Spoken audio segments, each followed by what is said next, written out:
भक्ती सुखामध्ये मन रमलं की शरीराचं अस्तित्व शून्य होतं. सृष्टीच्या निर्मात्यापुढे कुठे आलं पद आणि प्रतिष्ठा? मग एकच विशेषण उरतं आणि ते म्हणजे भक्त. असे शेकडो भक्त काल गजानन महाराजांच्या पालखीत भक्तिभावानं तल्लीन झाल्याचे दिसून आले. मागील 21 डिसेंबर पासून संभाजीनगरहून श्रींची पालखी निघाली आहे. या भक्ती परंपरेला मागील 15 वर्षांचा इतिहास आहे. शेगावी गजाननाची भेट हाच भक्तांचा उद्देश. श्रद्धाभूमी ते प्रकटभूमी असं या वारीला नाव देण्यात आलंय. संभाजीनगरहून निघाल्यानंतर पालखी सावंगी, फुलंब्री, सिल्लोड, भोकरदन, धाड असा मुक्काम करत काल गुरुवारी बुलढाण्यात दाखल झाली. बुलढाण्यातील सैनिक मंगल कार्यालयात पालखीचा मुक्काम होता. पालखीचं दर्शन घेण्यासाठी शेकडो भक्तांची पावलं पालखी स्थळाकडे वळली होती.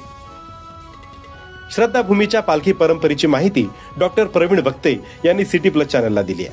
श्रद्धाभूमी ते प्रकटभूमी म्हणजेच संभाजीनगर, छत्रपती संभाजीनगर ते श्री क्षेत्र शेगाव असा हा श्री गजानन महाराजांचा पायी पालखी सोहळा हा दरवर्षी आम्ही आयोजित करत असतो. 2009 साली सद्गुरू श्री गजानन महाराजांच्या समाधी शताब्दी सोहळ्याच्या निमित्ताने सुरू झालेला हा सोहळा पुढे वार्षिक करण्यात आला आणि हे या पालखी सोहळ्याचं 16वं वर्ष आहे.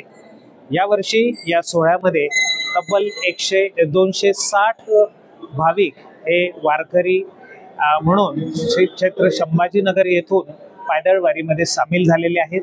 ही वारी शहरी वारकऱ्यांची वारी म्हणून समजल्या जाते आणि मराठवाड्यातून विदर्भाकडे येणारी ही प्रातिनिधिक स्वरूपाची दिंडी, ज्यामध्ये सर्व स्तरातील डॉक्टर, वकील, प्राध्यापक आणि सर्व सुशिक्षित अशी शहरी वारकरी या वारीमध्ये सामील असतात.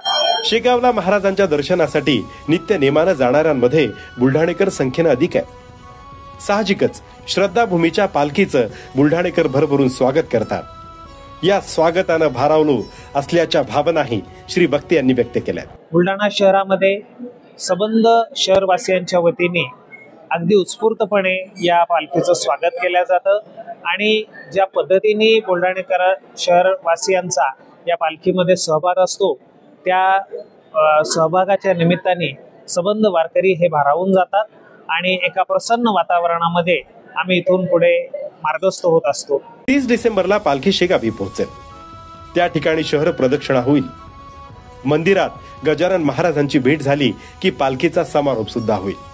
परंतु पालखीचा बुलढाण्याला झालेला पवित्र स्पर्श मन सुखावणारा, चित्त भारावणारा आणि भक्तिभाव जागवणारा ठरला हे निश्चित.